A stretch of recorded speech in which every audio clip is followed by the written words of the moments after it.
What's going on, everybody? Happy Monday morning. Welcome to the Going Broadway podcast. I am Alex. To my left is Cole. I hope everybody had a happy Easter and a good weekend. Kind of woke up to a rude awakening this morning, at least here in the southwestern Illinois area. Had some nice temperatures outside, then I woke up and it was like, oh, this is hoodie weather. So hence the GBP hoodie, I'll call it. So, Cole, what's happening? Oh, I'm excited because we've been wanting to talk about what we were going to talk about today for a while now. So it's going to be a good show. It is going to be a good show. I did want to mention a few quick things. Thomas, good morning. Sean, good morning. Mark, good morning. William, good morning. Dusty, thanks for tuning in. Hope we live up to Carmine's expectations. Just one second. Speaking of Carmine, real quick, guys, I wanted to plug a couple of things real quick. So a friend of the show, Beltomania, they have a Facebook page and a YouTube page as well. They have a show of their own live every Tuesday night at 7:15 Eastern, 6:15 Central. Check them out. They are doing they're selling T-shirts on they have their own pro wrestling tee shop. There is a 20% off sale going on now. So check them out. Check out their shirts. The sale ends at noon today, and I think the code for the 20% off is Spring Fling. So check out their show, support their show, buy their shirts. Also wanted to plug, for those of you guys that watch the Being the Elite show on YouTube. Matt Jackson posted on Instagram yesterday that their next episode of Being the Elite, is they're up to episode 199, and so they're running a 3-part episode 199. So the first part's today, second part's tomorrow, third part is Wednesday, and then their episode number 200 is the following week. So wanted to give them a shout out as well. And I think that's it. John, good morning. And I'll tell you what, let's just dive right in. So I wanted to bring up a few stories this morning, like I do most mornings. So over the weekend, Ronda Rousey has made headlines for either trolling the WWE community or it being a large work prepping for her return. I don't know. But essentially, she went back and forth with fans, talent, wrestlers, or whatever on Twitter, basically saying that, wrestling is fake fighting. She doesn't owe the wrestling fans anything. It's hard being on the road whenever fans don't appreciate her. First off, Cole, did you see this? I've seen all the. I went and saw her comments and stuff. Like I went and read that. I don't know how I look at it though yet. To me it feels like a work. If it's not a work, then she really needs to be careful as far as when she's out in public, running into wrestling fans, because the wrestling has a diehard fan base. I mean, even to this day, if the right talent pushes the right buttons on a wrestling program or not, there unfortunately, there could be consequences. I mean, there are still instances where fans just get really upset, for lack of a better way of putting it, and they'll, at worst case scenario, she would try to be attacked or whatever. Not saying that's going to happen, but I'm just throwing out scenarios. Best case scenario, she would get an earful from a wrestling fan. Next thing you know, it's on TMZ, and it's just, to me, I don't think WWE wants that negative publicity, which makes me to believe that this has got to be a work, because it's, if you're posting something on social media, on a social media platform like Twitter, where I'm sure she has tens of thousands of followers, if not hundreds of thousands. I don't know how many exactly. But to me, if you look at it, if you kind of analyze the specifics, and more of which I'll get to in a second, it doesn't make sense for this not to be a work. And if it is a work, it's working. It's getting people talking. It's getting us talking. People are responding on her Twitter. I want to read exactly what she wrote. And this was actually in response to her being...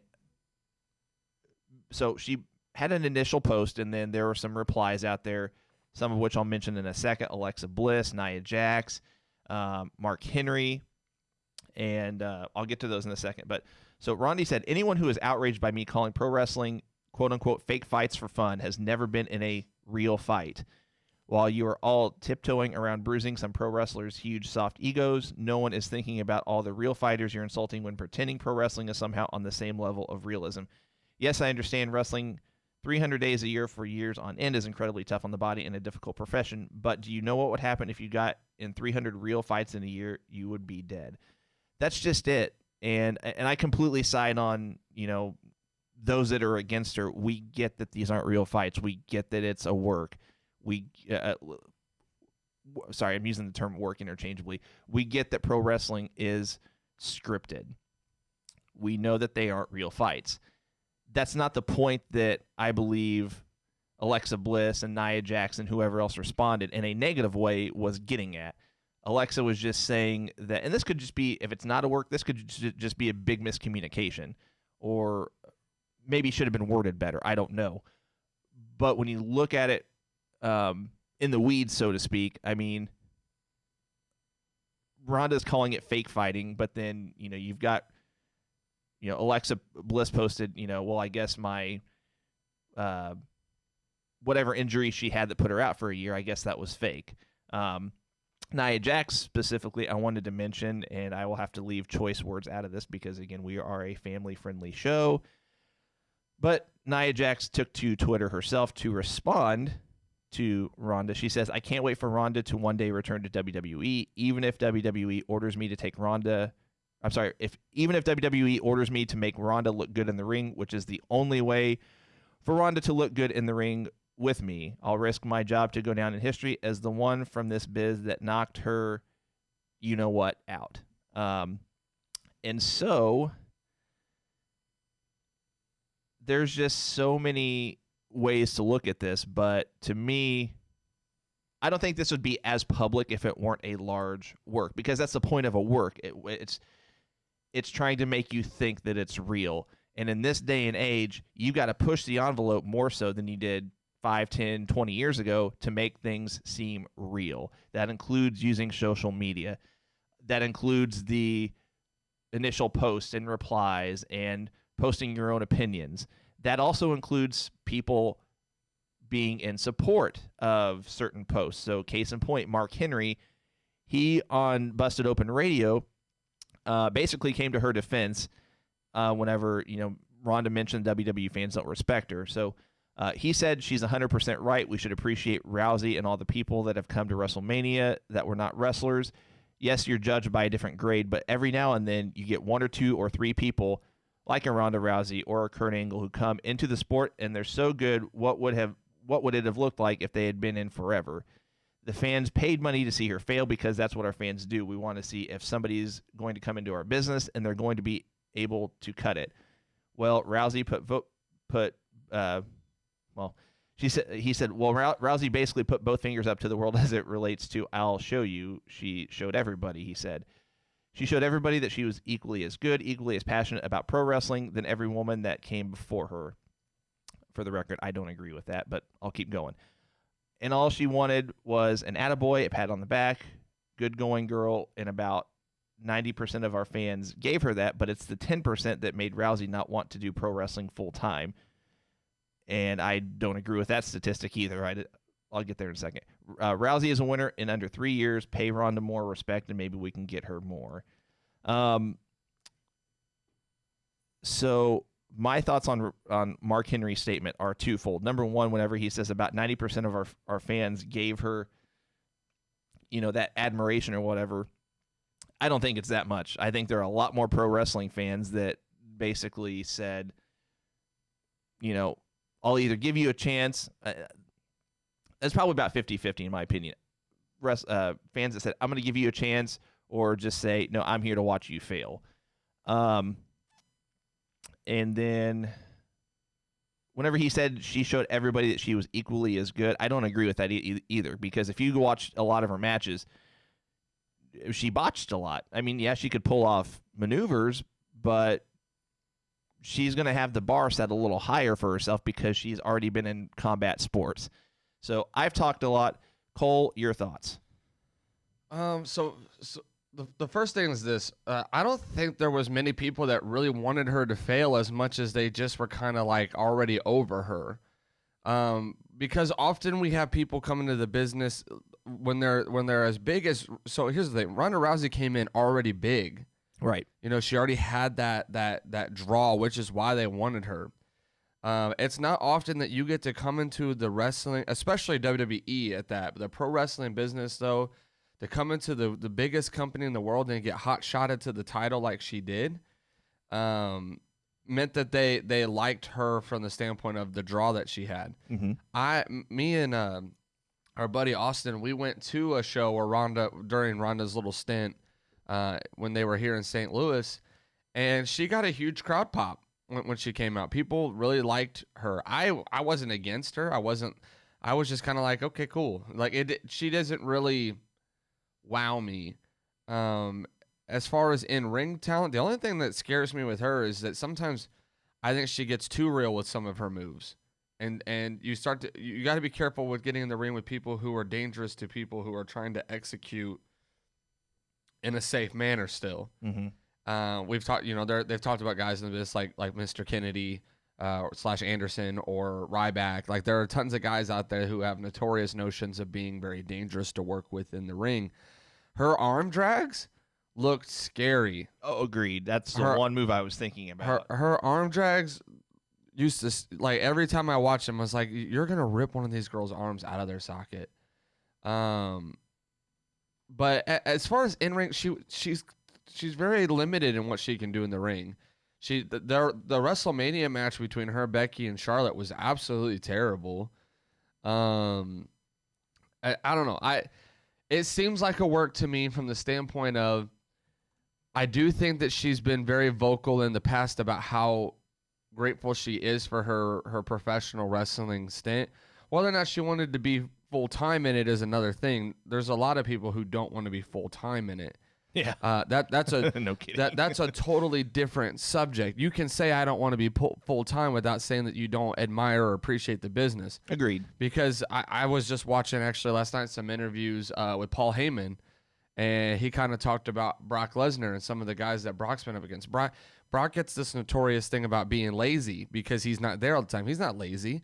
He just isn't going to put over every single person when he comes back. Well, and for what it's worth, not to get off on a rabbit trail, but there was an interview he did, or I'm not sure. Actually, I'll just look it up real quick. We'll get back to.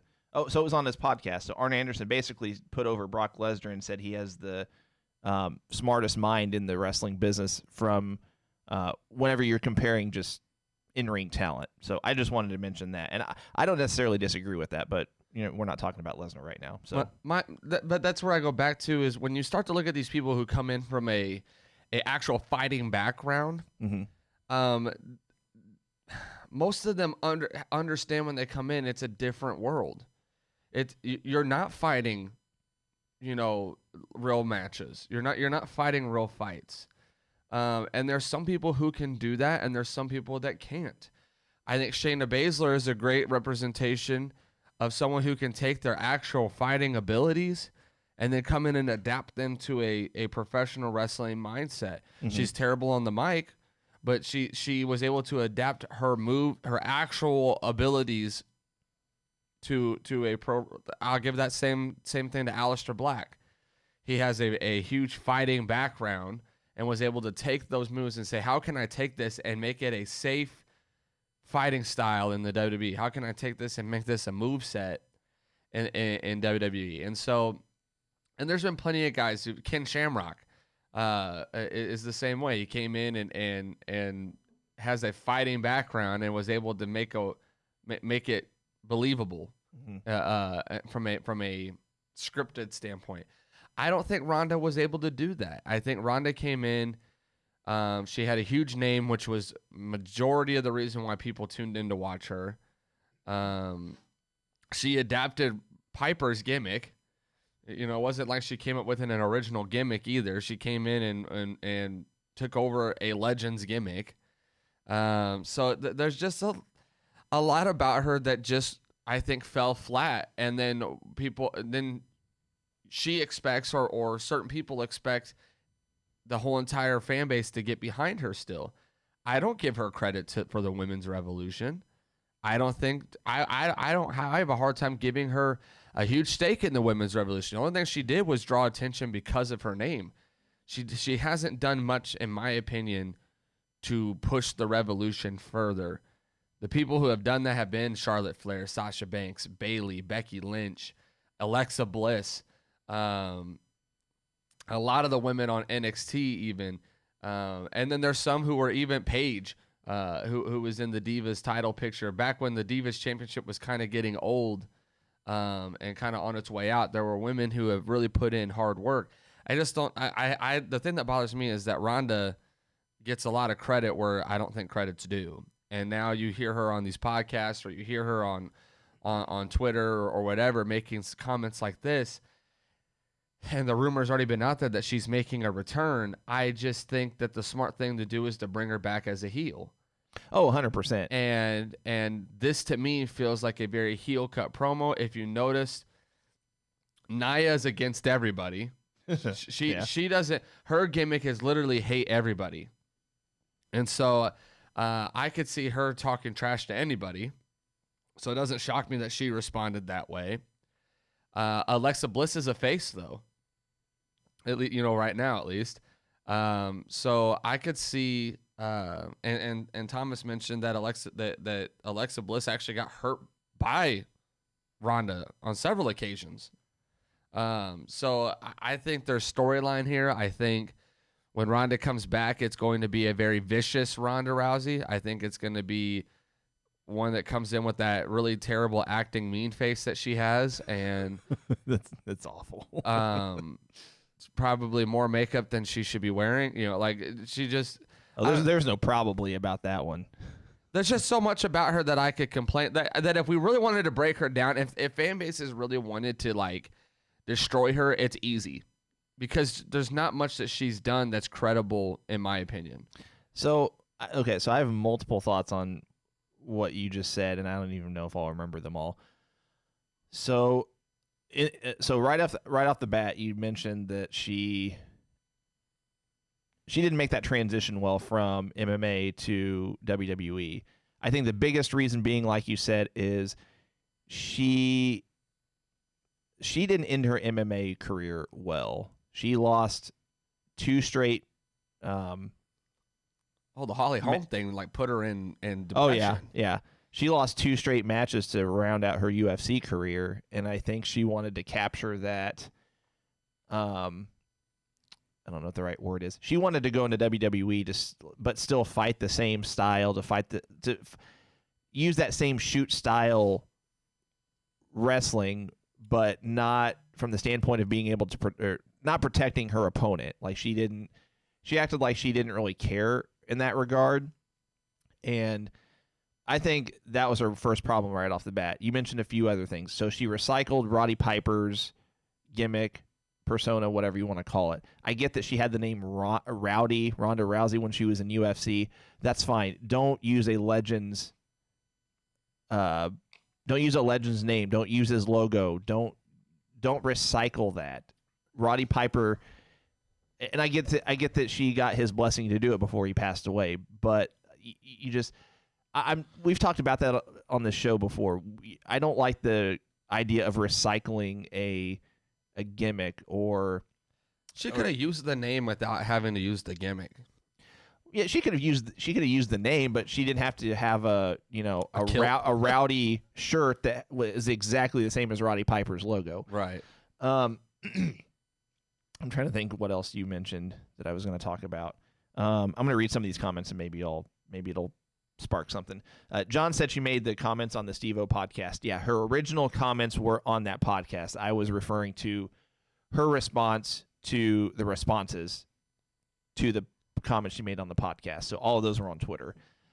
Dusty says, I feel like it's a work. I took her comments to tell WWE talent that while it is a hard life to live, in no way are they really quote unquote fighting. I see it as a work because in no way would Nia Jax really think she could hurt Ronda.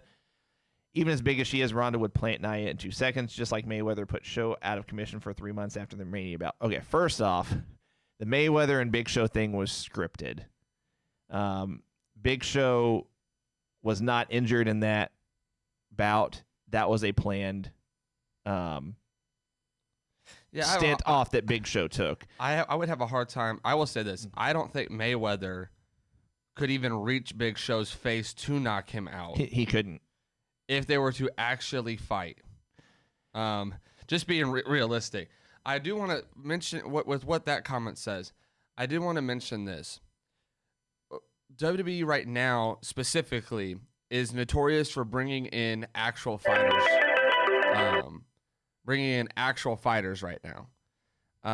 You just see the amount of UFC or trained fighters that come in to the business now.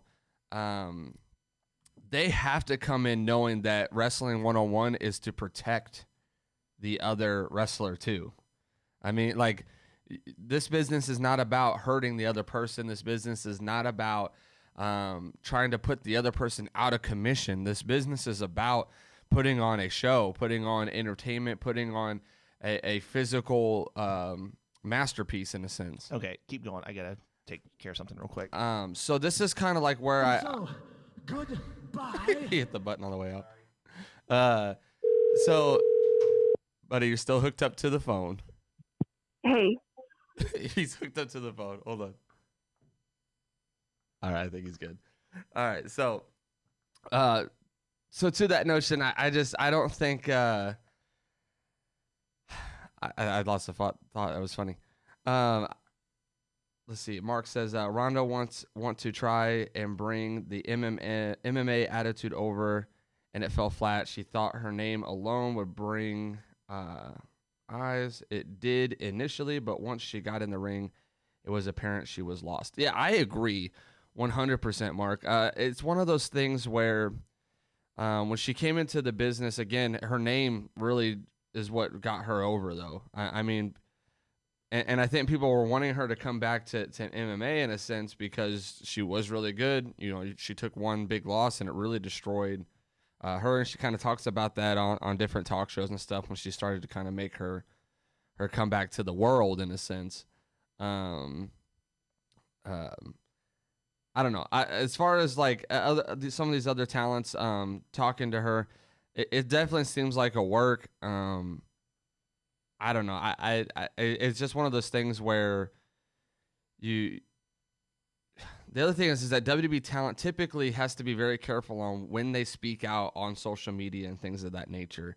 A lot of them, we've seen it happen thousands of times where somebody posts something inappropriate, posts something that they shouldn't have said, made a comment that was out of script or out of storyline or out of character. They don't like when people break kayfabe. They don't like when people, there's been so many times where they get mad at Matt Riddle for, challenging Brock Lesnar or Goldberg or half these guys on Twitter and Facebook just because he can, when he's nowhere near ready for that in this business. And Matt Riddle is one of those guys who was a MMA fighter. So it's one of those things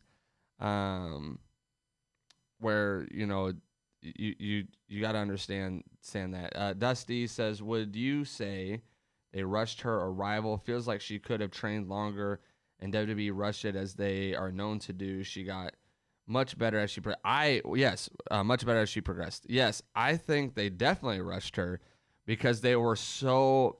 If you've noticed, they've kind of pulled back the reins now too. They were so ready to push this women's revolution. 100% for it. I think women's wrestling has made extreme advances on how entertaining the wrestling is, versus the the matches of old to that point. I think they were trying to put a face that everyone could recognize on the women's revolution, because Total Divas had made such advances on TV that they saw that people would actually watch, because Total Divas was having actually people watch, which then turned into, they also have Total Divas and they had Total Bellas, and Bellas had their own show, which is why they brought the Bellas back during WrestleMania season and things of that nature. And they bring them back for big pay-per-views and stuff just to put names on things. And so I think Ronda was like their, I don't want to call it a guinea pig, but pretty much their like face for the women's division, even though she wasn't ready to wrestle. She really wasn't ready to be the main face, which is why I was kind of glad that they finally pushed Becky that way. Now, Becky's held on to that spot for a while now, and it's gone stale, and now it's time to get some fresh people in. WWE is nowhere short of talented women's wrestlers that can be the face of the women's division, as long as we're keeping fresh stories, we're keeping fresh works, we're keeping fresh talent, we're actually cycling out fresh opponents, and we're not redoing storylines or continuing storylines for long periods of time. Nobody right now wants to see a Charlotte Becky feud again. No, like there's just some things that need to be switched around and done differently. But I think during that time they were really big on trying to get the women's revolution booming, and they did the Evolution pay-per-view. I thought it was pretty good. I don't think by any means it was one of the best pay-per-views I've ever seen, but I thought as far as progression goes, as far as the women revolution went, it was good. And they were really trying hard to make sure that they had enough faces. That's why they started to push Tamina again. That's why they started to push Nia Jax at the time. That's why they were pushing women so hard. And now you notice how they pulled back the reins, because they just don't have enough women wrestlers who carry that division like they want. Where WWE in the men's division, they have literally they could have 5 to 10 guys go down on injury, and they still have plenty of guys who can step up, and it would be as if they never missed a beat, because they have so many guys who are talented enough to step right into a role of prominence. The women's division, in my opinion, doesn't have enough that are ready to step into singles roles and be prominent right now. I think they have a lot of talented women who are missing this piece or that piece, or they haven't put the whole thing together yet. So, yeah, that's where I think they definitely rushed her just for the sake of trying to push the women's division and that women's evolution with things of that nature. So we'll wrap that up while we're waiting on Alex. I just want to share a little bit about SmackDown this past week. As some of you might have watched, this was the SmackDown after WrestleMania. So I watched just to see kind of what any surprises or any kind of things that would have happened would happen. So I'm just going to do like a short little recap while we wait on Alex, and then we're going to actually talk about the Dark Side of the Ring, the past couple episodes with the Brawl for All, and we'll probably touch on New Jack just a little bit.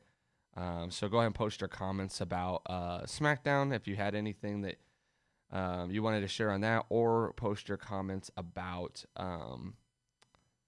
the Dark Side of the Ring episodes.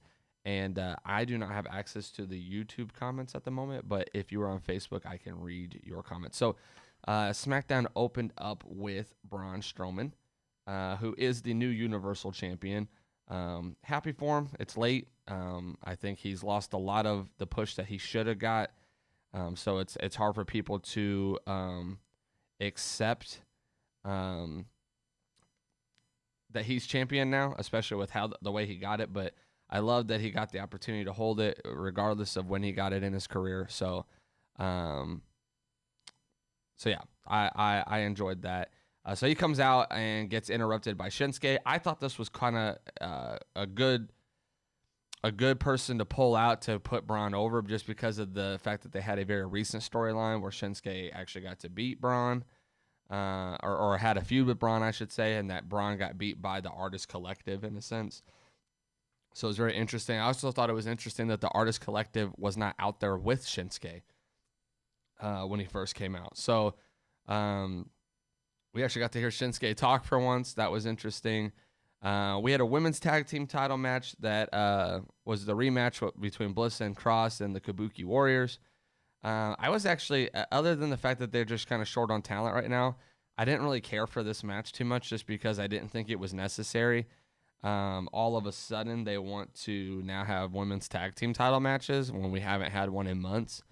And so I just thought it was just kind of unnecessary. If anything, they should have just went ahead with the whole Dana Brooke and Carmella storyline, which later on Dana Brooke and Carmella end up challenging Bliss and Cross for their titles. And I don't know when that match is supposed to happen because they're starting to do Money in the Bank qualifier matches too. So I don't know when they're going to do that, but they teased that. So I would have just rather them cut that promo earlier in the show and then did the match later. But that's just me.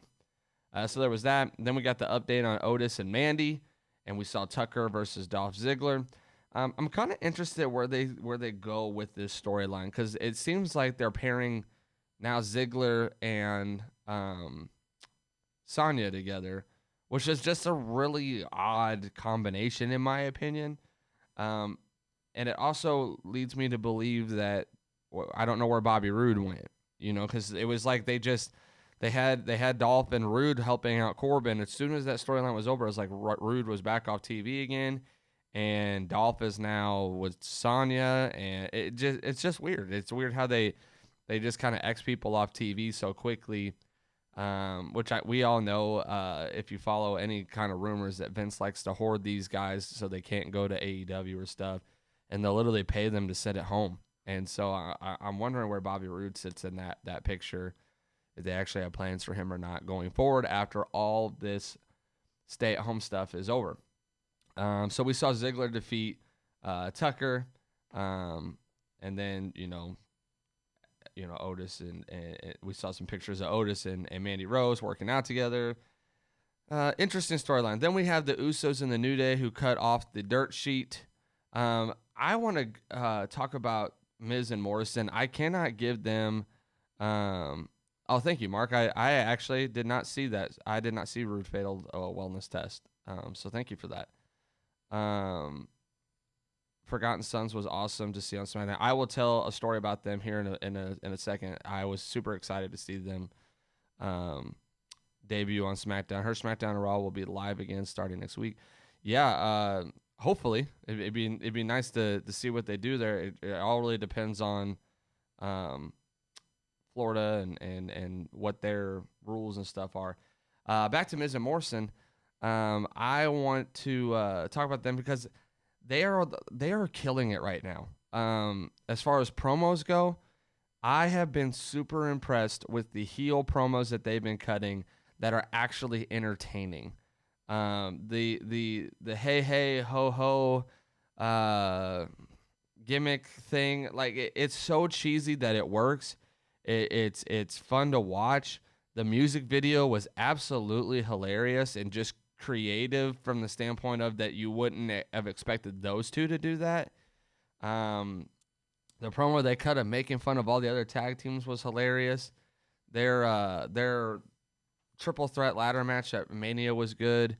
And then now you have the matchup set up for next week, I believe it was, where it's now going to be the other three fighting for the titles. So now you're going to have Big E, I believe it was Jey Uso, and The Miz fighting for the belt. So that was interesting. Everybody welcome Alex back.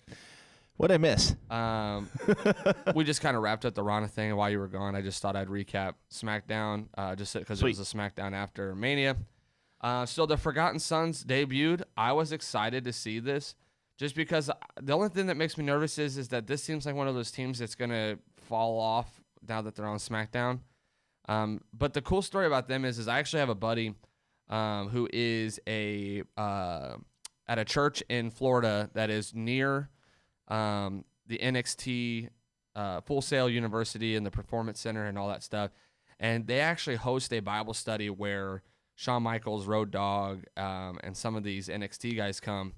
And I forget what he goes by. What's the big guy in Forgotten Sons? It's on the tip of my tongue. I can't think of it. I know him as Tucker, or not Tucker. Is that his name in TNA? Gunner. Gunner, yeah. Gunner in TNA. But I forget what he's going by. Jackson Ryder. Ryder. Yeah, Gunner's the name I was trying to think of. Yeah. Anyways, he actually goes to the Bible study, goes to church there. So I get to hear a lot of cool stories about some of these NXT guys outside of the ring. And I just hear great things about him and that group. And so I'm really hoping that they make it on SmackDown. I'm hoping they're not like an insanity group that gets called up and then just gets pushed. I joked with Cole and our buddy Austin. I was like, Forgotten Sons will be forgotten in I forgot what I said. Give it 3 months, maybe. I said Forgotten Sons will be forgotten soon. Give it 3 months. I hope that's not the case. I feel like I don't feel like they were utilized very well in as much as they could have been on NXT. That they should have been. Agreed. They're phenomenal. Now, one of them is an NXT champion. He had a different partner. I want to say it was Wesley Blake. They had a different partner at one point in time. Right. The person that I like out of this group, though, is Jackson Riker, though. Mm-hmm. He's so big. He's a little bit older compared to most wrestlers, I believe, and has kind of an injury past. But I really like him, and I think that he actually could be a mid-card kind of guy in WWE. And so this is a tag team that I feel like if used right, if scripted right, they could actually be one of those come in, wreak havoc kind of groups and win some titles. And so I wouldn't mind to see them really give these guys a push. I just hope that they stay healthy. I hope that they get storylines. But this is a tag team to watch because the tag team division on SmackDown is getting a little stale.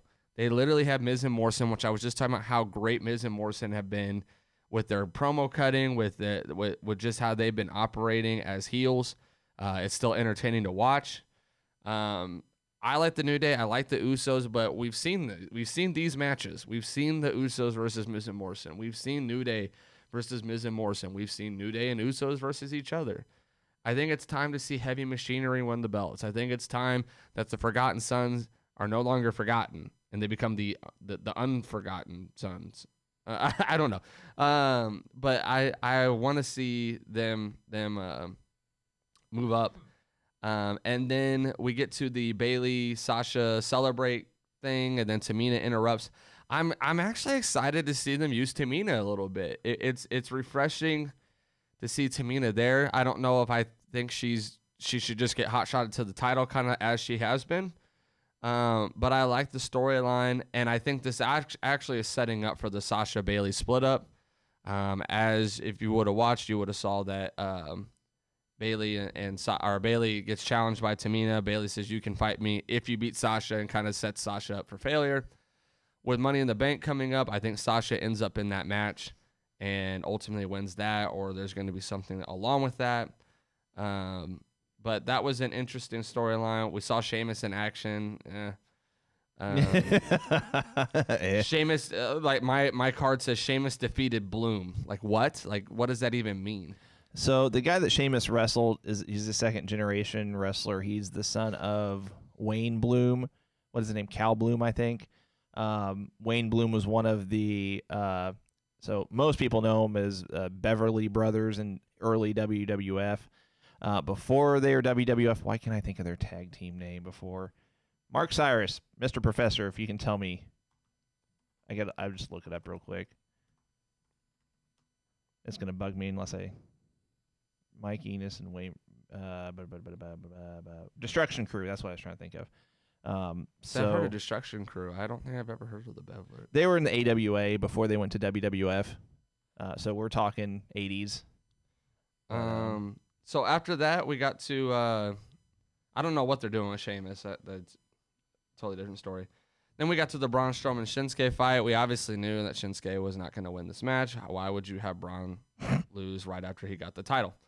So then we get to the fact that Braun's going into a feud with The Fiend. And Alex posted on Facebook about this on our Facebook page, and I jokingly commented on there saying, you guys need to listen when I talk on the show, because I seem to just have a knack for calling some of these things. And I had mentioned, I think, on the show prior to that on Thursday, of a Braun Fiend storyline. Spoiler, Cole secretly works for WWE Creative. I'm saying I should at least. So if you're hearing this, anybody from WWE, just go ahead and write up the contract.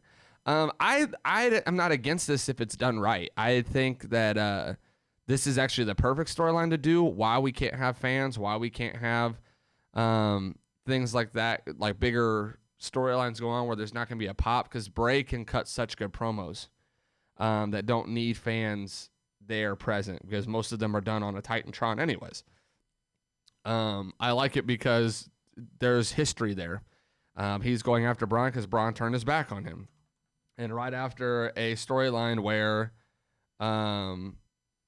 he was making up for past mistakes with John Cena, I think this is a perfect storyline for The Fiend to move on to, because he's correcting the wrongs in his career now. And so I like it.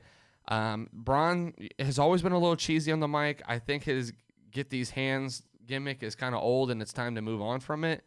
And it's like WWE Creative keeps trying to shove that thing down his throat and say, hey, make sure you throw it, get these hands in there.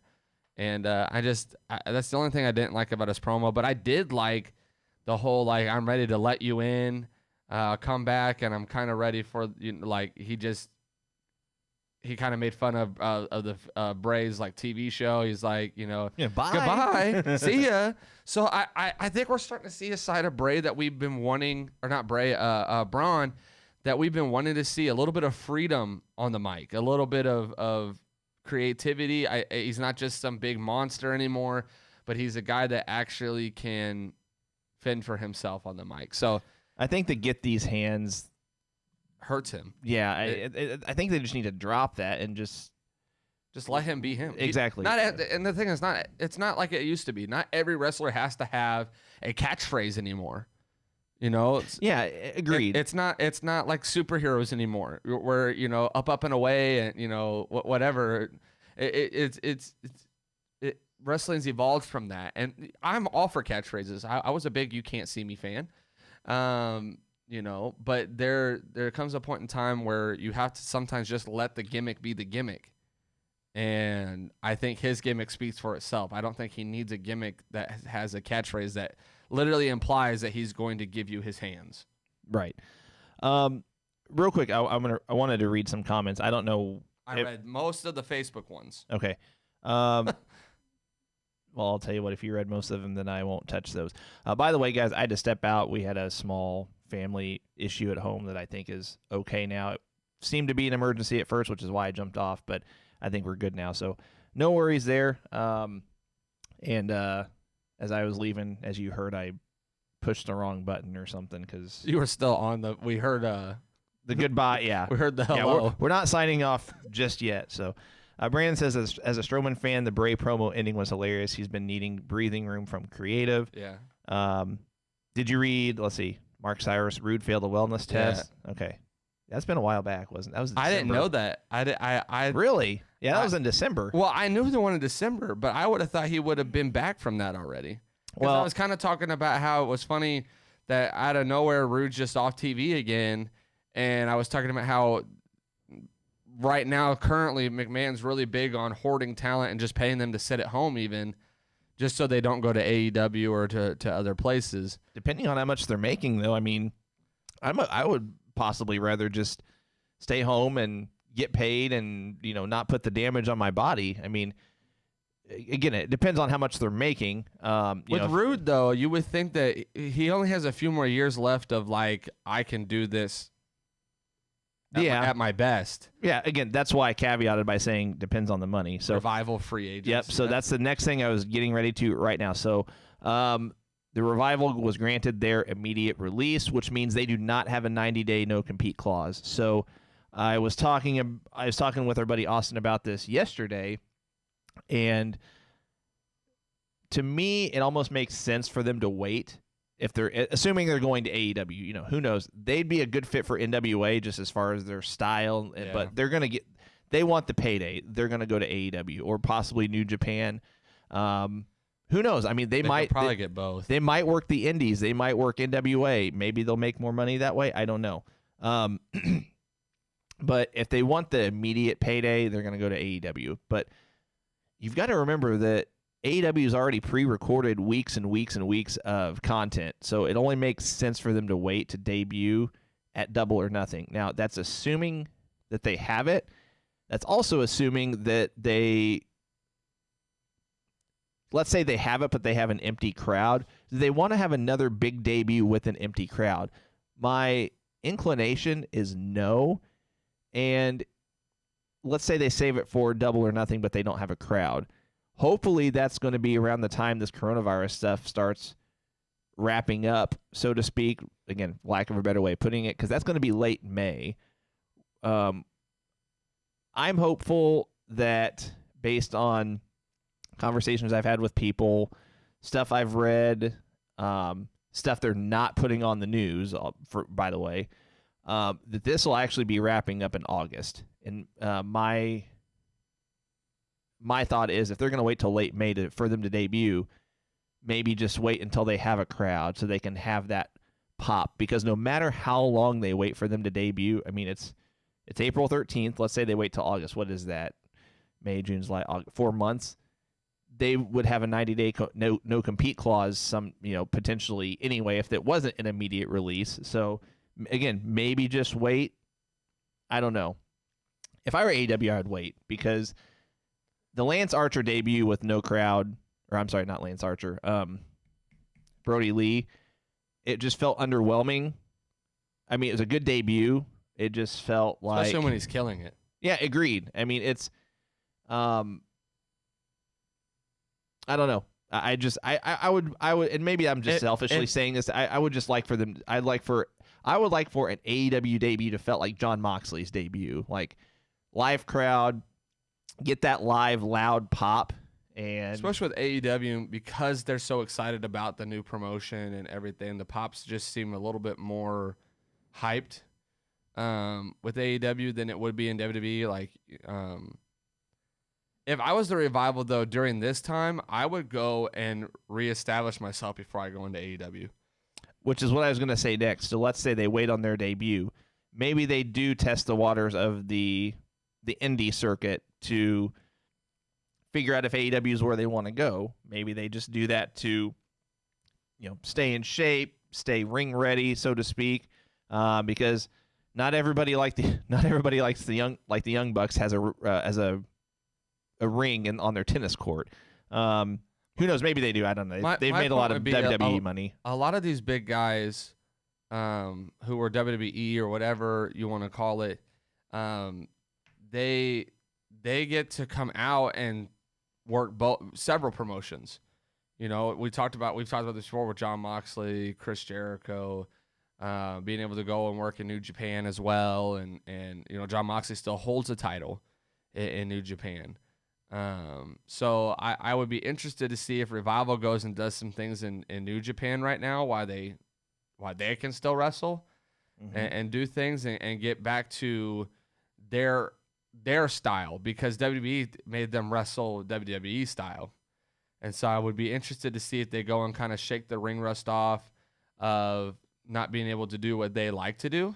Yeah. And get back to wrestling to the caliber that AEW wrestles, especially in the tag division, where there's a lot of tag team moves, a lot of things that are done together. It's a very well-oiled machine in AEW with the tag division. And so I wonder if they want to resharpen those skills a little bit. Going to New Japan would be a huge help with that.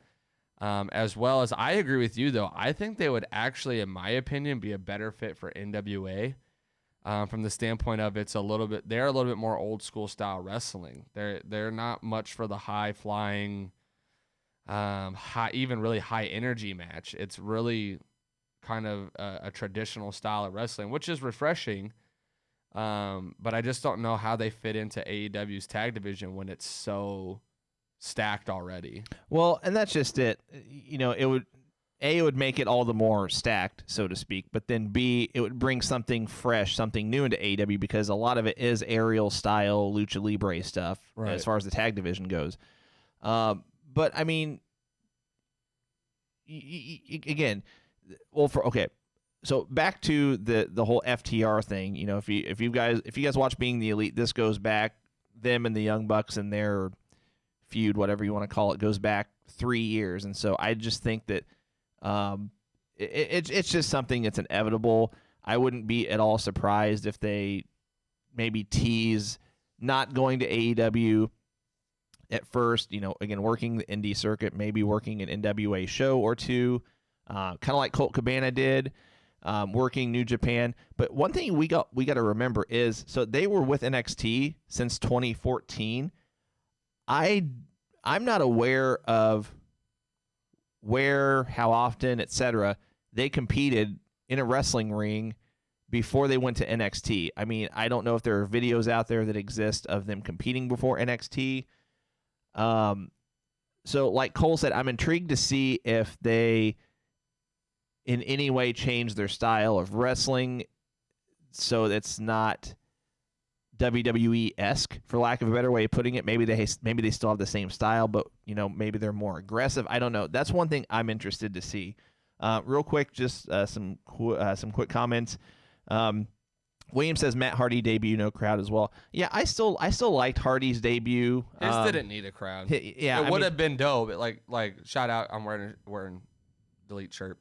But because of his gimmick, his got over still really well because he's the kind of guy who can shoot a YouTube video and get over. You know, I mean, like Matt Hardy's just that talented. Where Brody Lee, again, we've had this conversation where we've talked about if he was good enough to be the main guy for the Exalted One. I think he's crushing it. I think he's doing a really great job of it, really enjoying that character. But not many people knew who Brody Lee was. They know him as Harper. They kind of recognize him. So I think the pop would have been better had there been explanation, you know, a crowd that recognized him. Yada, yada. I would have preferred the crowd, but the Vanguard one was cool, and they wouldn't have been able to do that without the crowd. So, right. Brandon says, does Japan have the no crowd thing going on with their promotions? I don't think they're putting on. Actually, Mark replied to you. Yeah, I don't think they're putting on shows right now. I did read that they are wanting to have crowds. They're wanting to have shows with crowds sooner than later, possibly sooner than what the U.S. wants to do. We'll see. William says it would be great if Arn Anderson becomes their manager. That would be an interesting dynamic because Arn manages Cody, who's part of the Elite, but then if you have the Revival or whatever their names might be, I've read that their names could be Shatter Machine, it could be Top Guys, whatever.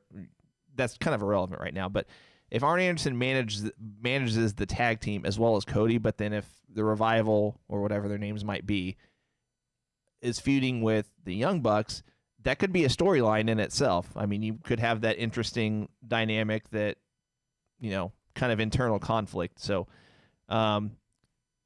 Thomas says they would be a great fit to NWA, but NWA can't pay them what they would want. Yeah, that's why I said they might make 1 or 2 appearances. Their merch sales would carry them, though. Yeah, 100% agreed. Yeah, Mark says Arn would have to turn heel and quick for that to happen. I think Arn could play kind of a tweener role, still manage Cody, but then, you know, manage the tag team, and I think you could play into that feud where Arn inevitably turns against Cody in the Elite, but who knows? Brandon says, pretty sure Wilder was a bodybuilder and went to the Performance Center. Like I said, I don't have any knowledge as far as what they did before NXT. So, one other story I wanted to bring up, actually 2 more, and then we'll get to talking about Dark Side of the Ring. So, I don't know if Cole mentioned this or not, but WWE is making a return to live TV. William mentioned that. And I don't know how I feel about this because these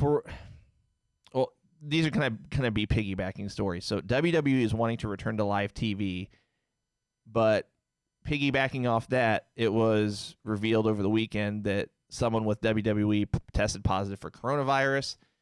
And then a piggyback story off that was the rumor that it was Corey Graves, Carmella, and Bobby Lashley were the ones that tested positive for it.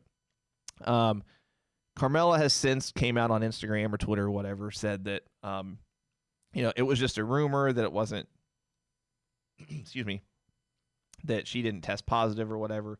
I guess it was on her Twitter. She said, "I appreciate your concern, but don't believe everything you read on the internet. Fortunately, I've been healthy through all of this." To me, I'm just like, if she's been healthy through all of this, then why wasn't she on the card? Why wasn't she on WrestleMania? To me, that doesn't make sense to me. Now, I did mention that because on SmackDown, her and Dana Brooke are now challenging for the women's tag titles, which I think is cool. It's something new. That they're going to push the women's tag title belts. I did mention I thought the rematch was kind of silly between Asuka and Kairi. Yeah, I didn't understand that. Other than the fact that they're just short on talent and it was just a time filler. Because I don't know if people noticed, but SmackDown was only like an hour and a half, I think, this time around. It wasn't, I don't think it was a 2-hour show. I didn't watch all of it, so I'm not really sure. I didn't watch it live. So when I watched the recording, it only gave me an hour and 30 minutes, and it looked like it started from the beginning and ended. So it looked like to be a little bit of a shorter show, too. So I think it was just a time filler. But Carmella and Dana mentioned that. They're like, well, we didn't get our WrestleMania moment. And Dana was supposed to be in that 6-way challenge. I would have thought Carmella would have been in that challenge before Dana Brooke. So that is a very interesting thing about her. Like, why wasn't she on the card? So the actual press release stated that a WWE employee has tested positive for COVID-19. We believe this matter is low risk to WWE talent and staff, as the individual and a roommate became symptomatic in the days following exposure to 2 people working in acute healthcare on the evening of March 26th, after WWE's TV production on a closed set was already complete. The employee had no contact with anyone from WWE since being exposed to those 2 individuals, is doing well, and made a complete recovery.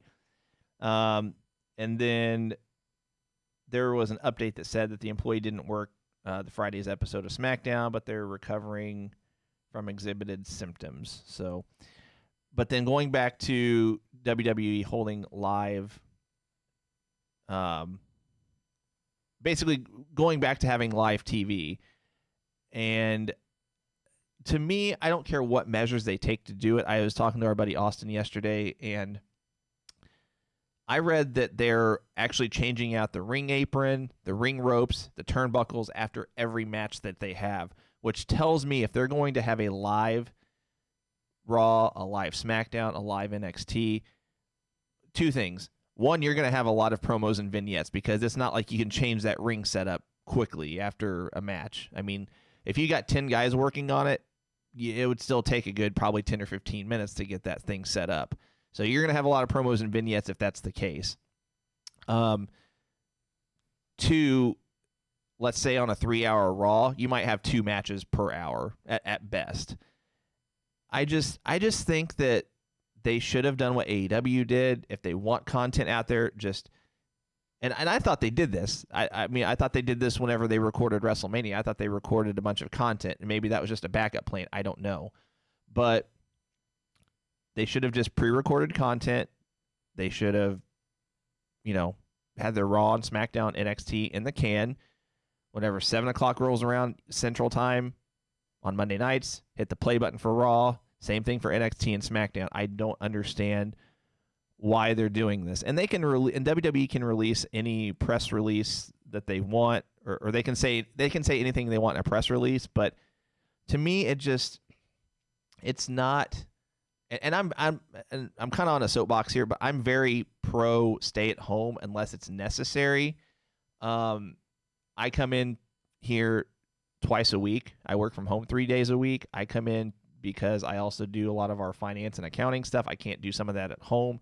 And the 2 days that I come in, we just happen to be able to do our shows. But if it's not necessary, I think you should just be staying at home so this thing can pass. I'm going to read some comments real quick. I thought I had more comments. Brandon says, I read they did test positive, just never got sick. They have a special word for that. But her and Graves were in quarantine, according to their Instagram, like 2 weeks ago. Yeah, I don't know the ins and outs of it.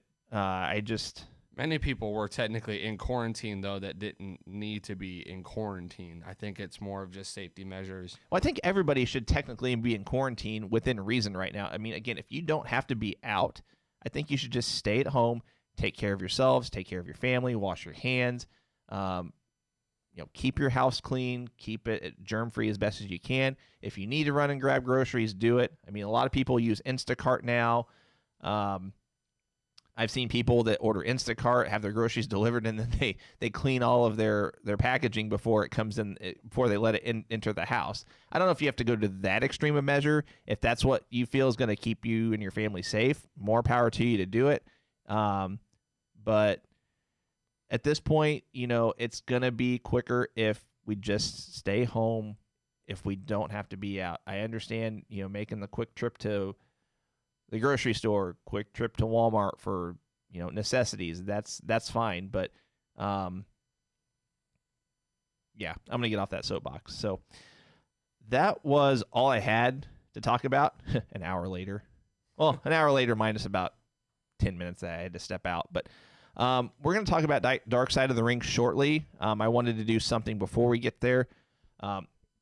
I wanted to mention real quick, you can check out the Going Broadway podcast with new shows every week on Apple Podcasts and Google Podcasts as well. We're on every Monday and Thursday at 10 a.m. Eastern, 9 a.m. Central Time live.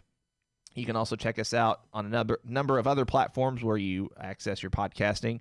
For those of you watching us live right now, each show is archived, and you can go back and watch any one of them on Facebook or on our YouTube channel. We are at goingbroadwaypodcast.com/YouTube. That is right there. We're at facebook.com/goingbroadwaypodcast. That is right there. And then below Cole, we're on Twitter at goingbrdwypod. Please like our Facebook page. Give us a subscribe on YouTube. Follow us on Twitter. Again, we're doing our belt giveaway. If you like us on Facebook, you're entered. If you follow us on our Twitter page, you're entered. It looks like we're going to do the belt giveaway once we hit 2,000 likes on Facebook. We're much closer to that number. Also, please download our free app. It's called Yo Radio. It can be downloaded through the App Store or Google Play as well. Yo Radio is the most advanced user-driven streaming radio service on the market today. Everything you would expect and more from the most full-featured platforms ever developed.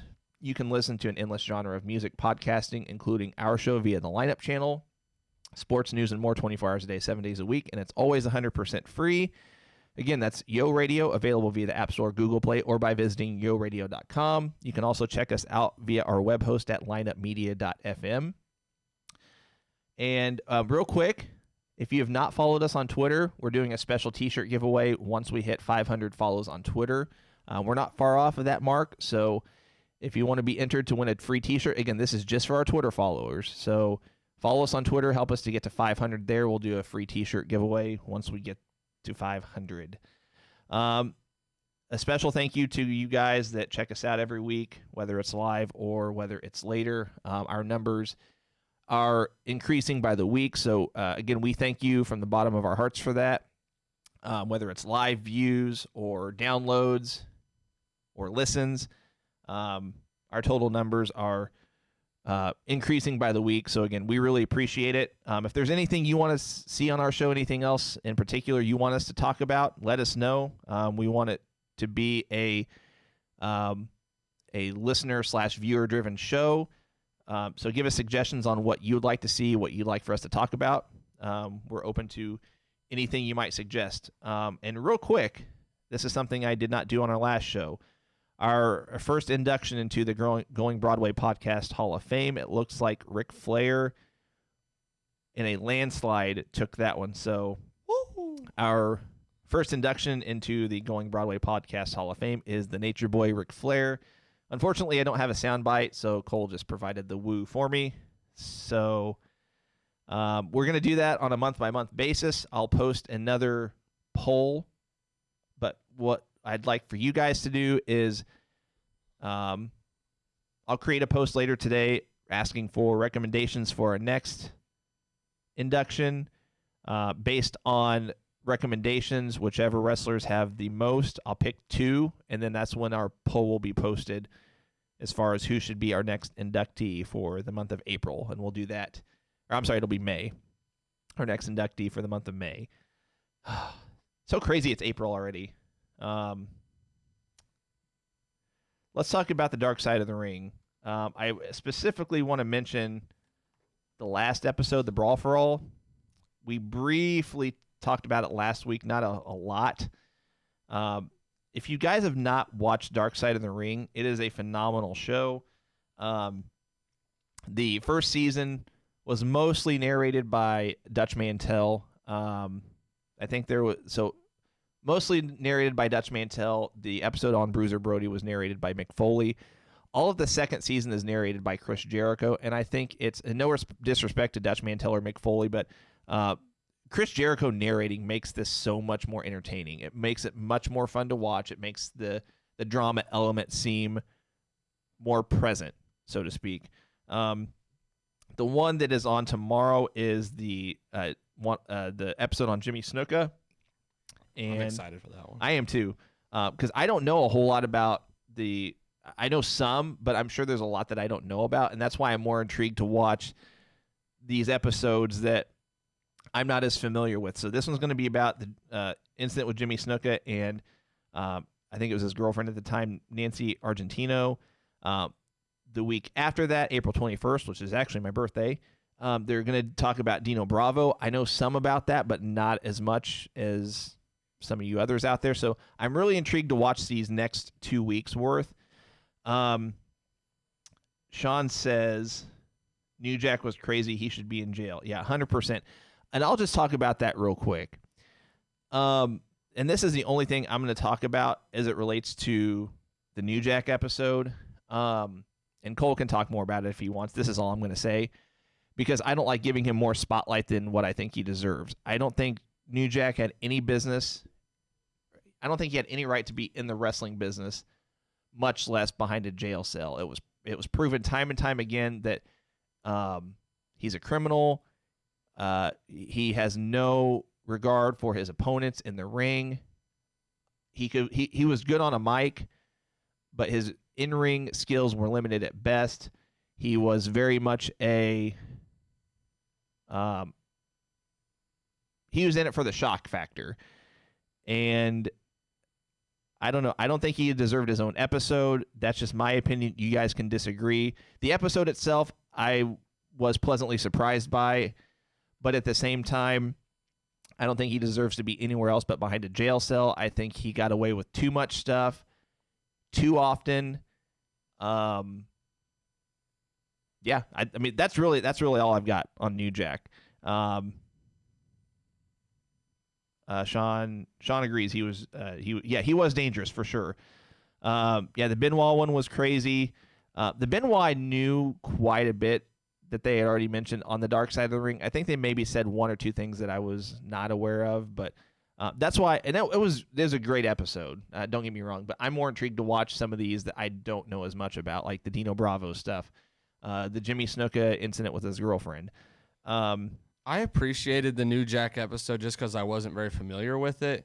After watching it, the few takeaways I had was one, I kind of felt like they breeded him to go that way, though. I kind of felt like pro wrestling as a whole, because he was in several different promotions, they talked about how he progressively got worse in some of the things that he did. And so I think when you gimmick-wise, when you breed people to go down some of these paths, he was breeded to go down a very extreme and gruesome path. One, he had a really tough upbringing and background. Mm-hmm. But when you put a guy in a gimmick called the Gangstas and put a Z on the end of it, and then put them in extreme matches and situations, I think creatively you just start to drift down that path. You start to drift down that way. And so just kind of watching how he kind of progressively drifts down that way of getting progressively worse. The other thing that seems to be a prominent thing in pro wrestling is that when you feel like you've become a veteran or become somebody of stature to respect, when somebody comes up to you and just recommends something, it's like a slap in the face. And at least at this time, because he kind of talked about how I forget the gentleman's name, the one that ended up dying, the 17-year-old. Mass transit. Yeah. When he just came up and suggested some things, and he was like, "Oh no, you didn't," and now I'm gonna beat the crap out of you. And so it's like one of those things where it's like I've heard that several times in other storylines or other people, who were kind of over or became like somewhat of a draw for that company or whatever. Be like, "No, you're not gonna come tell me what I'm gonna do," and just for that, you're gonna get beat the crap out of him. I was telling you, I was watching the Paul Heyman interviews, and he talked about that with Dean Ambrose. That Dean Ambrose was super disrespectful in the Brock Lesnar storyline, and wanted to call Brock lazy. But truthfully, Brock just was like, everything he suggested doesn't even make sense. Like it wouldn't be believable, and there was a lot of like, it sounded like on Brock Lesnar's end, a lot of like, you need to trust me. I know what I'm doing. I've been doing this for a lot longer than you. But Dean felt like he was a guy too. Like he felt like he was a draw and felt like he deserved the respect of, you're not going to tell me what I'm going to do. Well, that's just it. I mean, and not to rabbit trail too much, but I don't think Brock Lesnar had been wrestling any longer than Dean Ambrose, currently Jon Moxley. I'm gonna look into that real quick. But Lesnar had been wrestling. Okay, maybe he had been wrestling 2 years longer. Right. So just on a prominent role, though, I think was the point, is that he's been in the bigger side of the business for pretty much his whole career. But it's one of those things where I'm just kind of like, New Jack was definitely insane. I think he was kind of breeded that way, especially when you start to talk about pulling a knife in a match. It just and actually using it. But this was also at a time where everyone like ECW was literally the most gruesome thing I think I've ever watched as far as professional. I know there's been death matches and there are promotions out there that literally specialize in death matches now. But for that time period, like that was some gruesome stuff to watch. And these guys are really putting their bodies and stuff through torture to get over, to become a top guy. I really liked Sandman's take in a lot of that episode, because he was one of those guys who was literally smashing beer cans on his forehead just to get over. So it's one of those things where I think the time period and everything played a huge role into that, because they were literally trying to think of anything and everything to shock and awe crowds. And I think New Jack just took it too far because he was trying to be an actual gangster. Well, at some point, he blurred the line between storyline and reality. Well, I'll take it a step further. He blurred the line between shock factor and entertaining the fans and kind of like what Sean said on our stream, wanting to kill people. I mean, literally, like, he has come out and said he has attempted murder in the ring on multiple occasions. And I don't know. He legitimately threw that guy off the balcony and tased him, and that dude didn't know either of those things were coming. Well, so you got the mass transit incident. You've got the guy being thrown off the balcony. You've got the Gypsy Joe incident. You got the incident where the younger guy, where he stabbed him multiple times, but he wanted to still turn it into an angle if they dropped the charges. That was like a hotel show too. It had like 4 people there. Yeah, I don't know. It was pointless. So, I don't know. I'm done talking about New Jack because, I mean, I just don't think he deserves any more attention than what he's already gotten. So, the Brawl for All, though, I did want to talk about this a little bit. I remember this was around the time I stopped watching, but I did catch this. So, let me check something real quick. All right. So, yeah, so this was in 98. I stopped watching. Let me think. I would have been 98. I would have been 13 at the time. So, yeah, I probably stopped watching not too long after this. I didn't catch much of the Attitude Era. This is just around the time I stopped watching.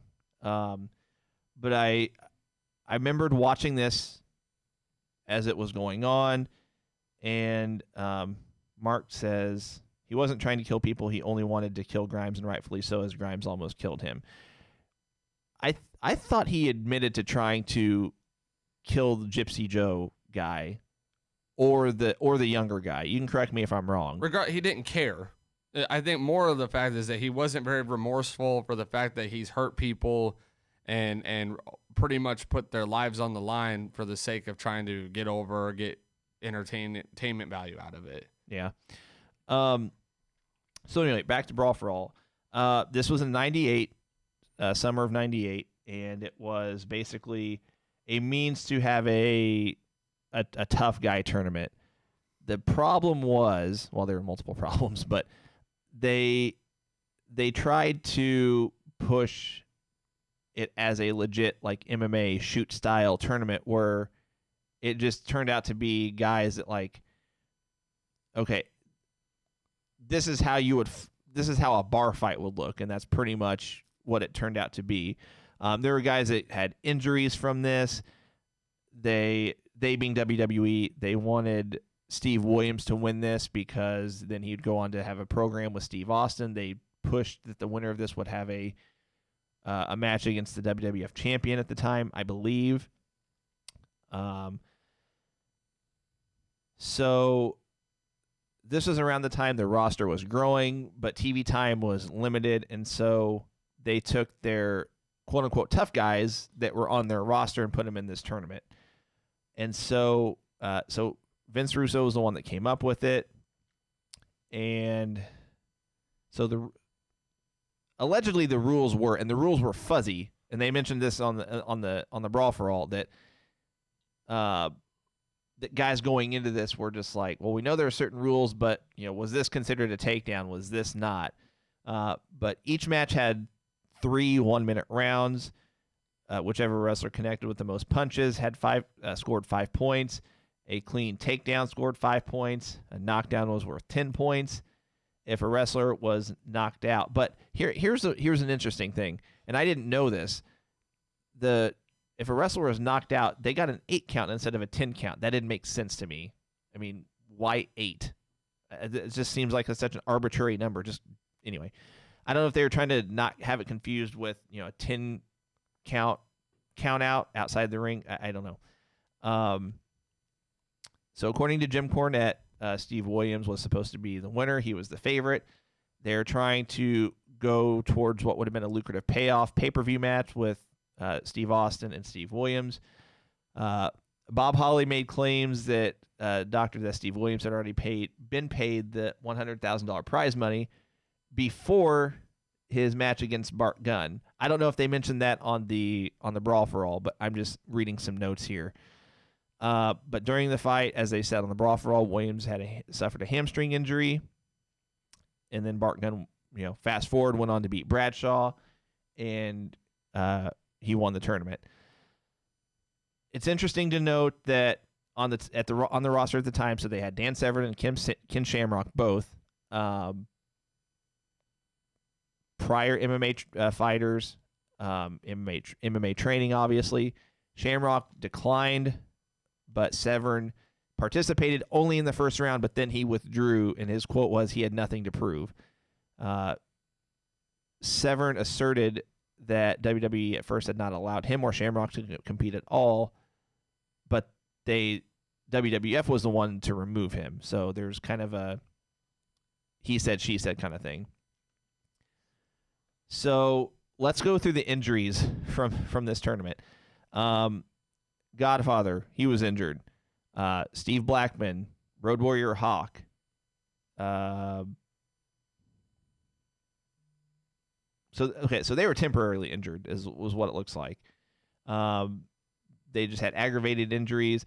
Savio Vega had an old arm injury and would actually never work for WWF again after this. This Brackus character had injured his knee and shoulder. He would retire the following year. And on top of all this, the crowds were not receptive of it. They shouted, "Boring. We want wrestling." And you could hear it live on the broadcasts. And so, I don't know. what are your thoughts? I feel like I've kind of rambled on and talked and kind of given my opinion. What do you think? Well, the first thing I took away from this is so at this point in time in my life, this would have been around the time, like a few years earlier than what I would have started watching and understanding wrestling. I grew up playing the game, so I knew some of the characters, but I wouldn't have understood the storylines like I do now. I'm a little bit younger, so I wasn't around for this, but I'm starting to realize how much I don't care for Vince Russo's storylines and kind of his direction of wrestling. You and a number of others. Now there was something I did enjoy the Attitude Era in a lot of ways, which he did have parts and things to do with, but I think that was more Vince McMahon than it was Russo. But Russo, like he admits, like the hottest thing on TV at the time was the Jerry Springer show, and he was trying to turn professional wrestling into the Jerry Springer show. I mean, everything about his storyline was all female drama, fighting with no like rhyme or reason to it. Right. And so the Brawl for All makes a ton of sense when you hear that Vince Russo was behind it. Like at first I was like, that doesn't make any sense. And then I was like, oh, Vince Russo came up with that idea. That makes tons of sense because he had no wrestling background. There was no reason for him to even be writing storylines. Well, what's interesting is, so depending on who you talk to, someone will place the blame on somebody else, or maybe not blame's the right word, but Vince Russo has said that any I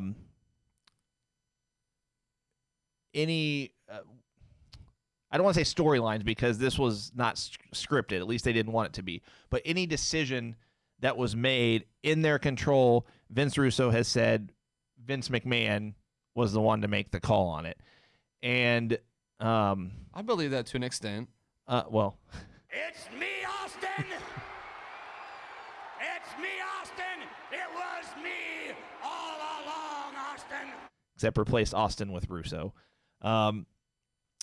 Yeah, I wouldn't be surprised. I mean, Vince McMahon is the one that has his finger on the go-ahead button, so to speak, when it comes to just about anything in WWF/WWE. And it wouldn't surprise me. But ultimately, the idea for the tournament came from Vince Russo, and Vince McMahon okayed it to the degree that Vince McMahon was involved in, I don't know, supposedly the tournament bracket was random. Supposedly they just drew names out of a hat, and that's what set up the bracket. I don't know if I buy that because there's speculation on that because was it Bart Gunn that talked about his first round match with Bob Holly? Yeah, they wanted.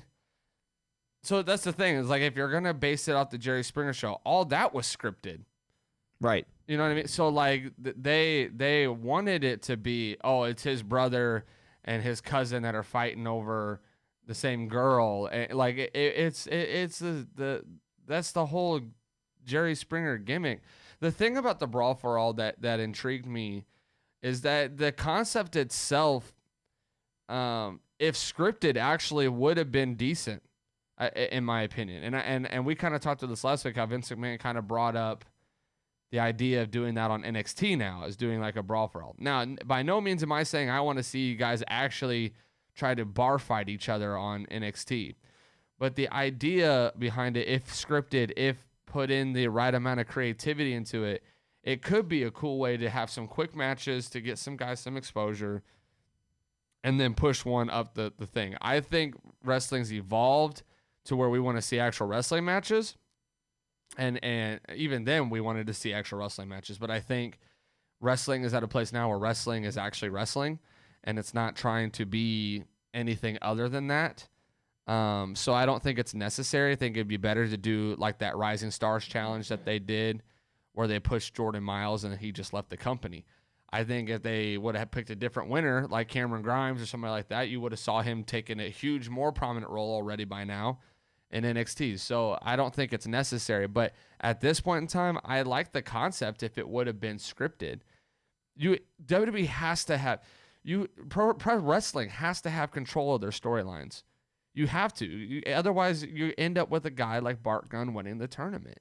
And I'm not against Bart Gunn. I mean, he deserved to win. He won. He actually knocked people out. Like he won those fights legitimately. Well, all of his, excuse me, all of Bart Gunn's wins besides the first round against Bob Holly were by knockout. He knocked out Steve Williams. He knocked out The Godfather. He knocked out Bradshaw. So inevitably, the right guy won Brawl for All. That's not what we're disputing here. It's just the. But then they didn't want to push him. No, well, right, but understandably so. I mean, if you have anybody else at this point in time, so you got to think late 1998. Let's go up and down this bracket. So I'm thinking 1998. Who of these guys at this point in their careers deserve, or at least would be believable to have to be in the title picture with Steve Austin based on history in the business, based on just how well they're known with fans to be in a prominent title picture. So Steve Blackman, no. Mark Merrow, no. Mark Canterbury, I don't even know who that is. No. Who is Mark Canterbury anyway? Oh, Henry Godwin, yeah. Bradshaw, not yet. Brackus, no. Savio Vega, no. Draws, no. Road Warrior Hawk, probably not. I mean, most people didn't know him as a singles wrestler, and plus he was dealing with personal stuff at this point in his life anyway. Bart Gunn, no. Bob Holly, no. Quebecer Pierre, no. Steve Williams, potentially. Godfather, no. Dan Severn, I would have almost said at this point Dan Severn would have been more believable to have a storyline with Steve Austin, but whether it was him or Steve Williams, like just that style didn't work as far as, at this point they're approaching the Attitude Era, whether they knew it at this point in 1998 or not. I mean, I think they kind of had an idea of the direction they wanted to go, especially with Vince Russo behind the scenes. But it just, I don't know. The semantics of either Steve Williams or Dan Severn working a program with Steve Austin for the WWF title just didn't, I don't know. I'm just saying the most likely at this point. 8-Ball, one of the Harris brothers, no. Scorpio or Too Cold Scorpio, no. So this wasn't necessarily a promise to a title match, though. This was more of just a promise of a bigger push. Well, right? no, it was behind the scenes. Like they said on Brawl for All that whoever won this, it was discussed behind the scenes that, at least with the guys involved in this, I don't know if they promoted it on TV, but it was discussed behind the scenes. Whoever won this, they're going to basically put them in the title picture with Steve Austin and have them have a more prominent role. And so if anybody's watching and can clarify that, I don't know if they ever talked about that on TV. I don't remember them talking about that on TV, which is why I found it intriguing when they talked about it on Brawl for All that they would push the winner to have a program with Steve Austin for the title. Now, let's look at it from this perspective. Bart Gunn ended up doing okay for himself prior to Brawl for All as well as after Brawl for All. He ended up going to New Japan. He had some tag title reigns. I don't know what he does now. I know he's retired. But just the aesthetics of this, I think, and piggybacking off you mentioning Vince McMahon considered doing it again for NXT, I think McMahon needs to just learn from what has failed, what has not worked, and not try to make it work again or revive it. Now, something I forgot to talk about on our stories earlier today when we started the show, apparently XFL is not coming back, and I don't understand that. It seemed like it was doing well. I get why this season is canceled, but I don't know why that has to affect a potential next season. And maybe I'm biased a little bit because, that brought professional football back to St. Louis, which is where we're based out of, the St. Louis area. And our St. Louis Battlehawks were doing pretty well in the standings. And so I don't know if it's a behind the scenes thing from a monetary standpoint, but I heard they had enough money to get through 2023. Yeah, see, I don't know. I know it's under Alpha Entertainment. I know that's an entirely different like holding company for the XFL. I don't know the semantics, for lack of a better way of putting it. But this makes the second time that the XFL has failed. I think McMahon needs to look at the XFL failing a second time. For whatever reason it happened, I don't know. It seemed like it was going in the right direction. I don't know. And it's still a rumor at this point, but it's a very, very, very big rumor that a lot of news outlets and sports channels and whatnot are picking up. I mean, it's been on ESPN, it's been on Bleacher Report, you name it. So XFL makes no plans to have a return second season. That being said, McMahon needs to learn from his mistakes and not go back to the well with what has not worked or what was a failure. Now, granted, this came from the mind of Vince Russo, allegedly, not from Vince McMahon. Vince McMahon was the one that just gave the go-ahead. So we'll see. I want to read a couple comments real quick. Mark says, New Jack equals heat magnet. Enough said. Yeah, 100% agree. He was a heat magnet. He did his job whenever he started out with Smoky Mountain Wrestling.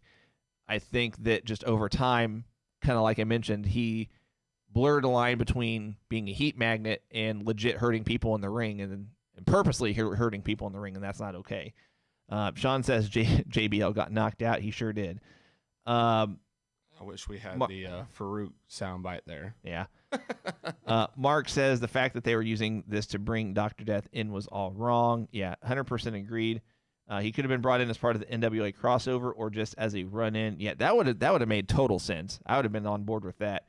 He was a former UWF heavyweight champion and multiple-time tag champion. Severn was the first crossover MMA star. He was the NWA champion and reigning UFC Superfight / heavyweight champion at the same time. Either of these two should have won. Let's see. Dusty says, my Kansas City Chiefs signed your XFL QB, so at least there's that. Yeah, I mean, I'm happy for him. But I'm just shocked, and we're kind of getting off on a rabbit trail. But I'm surprised that the XFL isn't coming back for a second season. It just seemed like they were doing fairly well. I think TV ratings were okay. Something's going on behind the scenes though, and that's why they're not coming back for a second season regardless. So let's put a bow on this. Brawl for All. The episode itself of Dark Side of the Ring, I loved it. But the Brawl for All itself, I think, was terribly executed. I don't necessarily think the idea behind it was bad, but I don't think you try to attempt to have a legit shoot fight competition, and then be disappointed whenever the guy you felt like was going to win loses in what was their quarterfinals, basically. Well, and that's so some of the things that I just noticed is that most of the people who were involved in the creative on this thing were against it and had reserves about it. One, you didn't have a real referee in there. You had a guy who had no idea what he was doing refereeing those matches. Yep. The judges were judges who had no idea how to judge an actual fight. And that made it confusing for, JR and the guys who were commentating too. Like that, Lawler and JR were confused. Fighting. That's why they're confused. Like, what's an actual takedown? Because most of these guys weren't fighters. They weren't, and I thought it was kind of funny how Vince Russo even brought it all up. He literally made it sound like in his interview side of things that he really wanted to do this Brawl for All just to see JBL get knocked out. Yeah. Like he didn't like JBL's attitude, thought he was the toughest guy in the locker room, just wanted to see somebody beat him up. And I was like, oh, well, that's interesting. But I watched Ken Shamrock had an interview once, and he kind of talked about how he didn't really understand why he wasn't used better when he was in WWF. Like he's like, I was literally hot. Like people liked me because of my MMA career.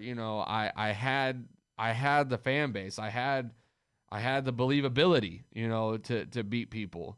He goes, and I don't feel like my promos were that bad. He's like, I don't feel like I was missing anything that kept me out of the picture. And so this would be something that I agree with Mark when he talked about, Severin, being in there, Ken Shamrock. I know they declined, but this would have been something that if scripted, instead of just letting it decide itself. If you would have told these guys it was scripted, it also sounded like each and every one of them were told something different when they were approached about this.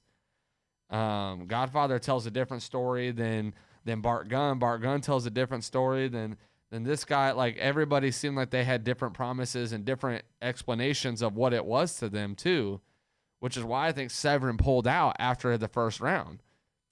Well, whether he pulled out or they took him out, that's kind of that's again another one of those he said she said kind of things. But right, it's one of those things where I just kind of and it frustrates me because for someone like Bart Gunn to go in to risk your career and all that stuff, because a lot of these guys did get hurt and didn't really bounce back from it. Mm-hmm. To go in to risk that, to knock out just about every single one of your opponents with really no background training or anything like that, and then get served up to Butterbean, like, and then what was funny about all that, after he knocks out all these guys, then they want to send him and get actual training. Well, and to get promised a prominent role. Seems a little backwards, doesn't it? There, WWE, that's or WWF, I should say. To get a prominent role, to be promised a prominent role, to do your job, to knock out just about everybody, to beat the guy that they pretty much planned to win the whole thing, which they should have scripted if that was the case. And then, like, at some point, they should have stepped in and started scripting.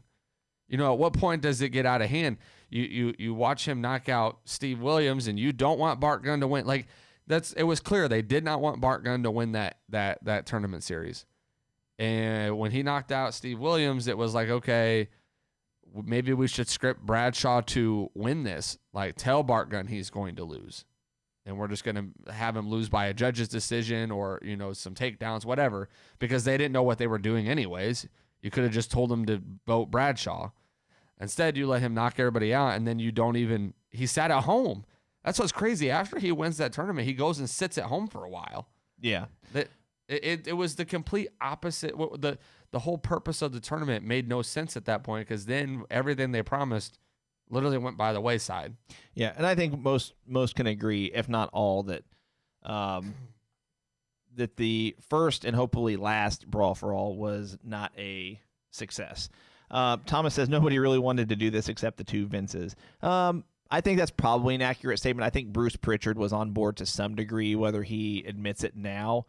I think everybody, for this to get over and happen at that time, I think everybody was kind of like, I see potential in it. I don't think, and even we've talked about the idea behind it's not the problem. It's the execution, how it was done, the fact that they didn't step in and fix the things that were wrong with it. Not to mention that nobody wanted to watch actual fights. It's pro wrestling. That's why people were booing it. That's why people were chanting, "We want wrestling," because they don't want to see these guys put on bar fights. Yeah, and I think at this point, I mean, late '90s, I'm pretty sure most you had for the most part two different fan bases, and they didn't overlap too much. You had your pro wrestling fans and you had your MMA fans. MMA was just getting off the ground, and I think you had people that watched MMA because they knew pro wrestling was fake. I think they'll dog it. WWF was trying to touch that fan base a little bit with they wanted these to be legitimate fights, and I think to your point, they continued for it to not be scripted because they were holding their breath that they would still get some MMA fans on board. It didn't work, and it went down the toilet, and it made for a great Dark Side of the Ring episode, but that was about it. So, guys, I think that's going to about do it for us today. Yeah, Mark makes a great point. Brawl for All was a failed attempt at recreating the Bunkhouse Stampede matches from the NWA. If you've not watched Bunkhouse Stampede, go watch those. Those are actually good. So, we appreciate you guys tuning in today. I'm not sure how or why this happened. We actually have a few more people jumping on right now. We're actually about ready to call it a show for today. We appreciate you guys tuning in. Like I said, like our Facebook page, follow us on Twitter to be entered into our belt giveaways. Again, the links are down if I point in the correct direction. So there's our Facebook link right down there in that corner. Facebook.com/Going Broadway Podcast. below Cole at Going BRDWI Pod. That's our Twitter.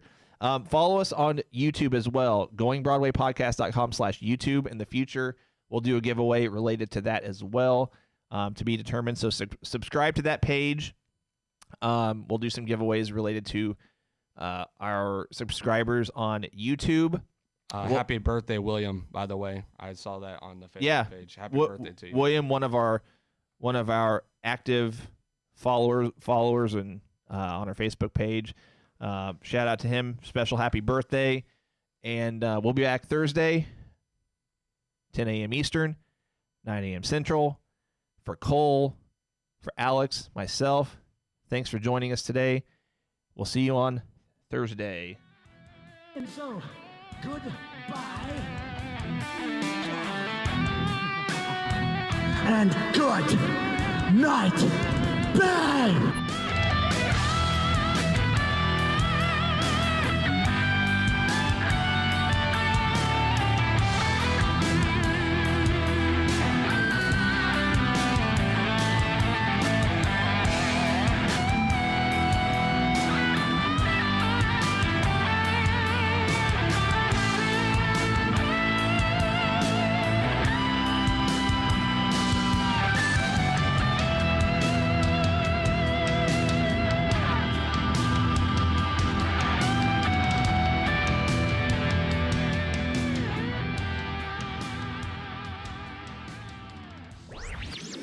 This podcast was a presentation of LightUpMedia.fm.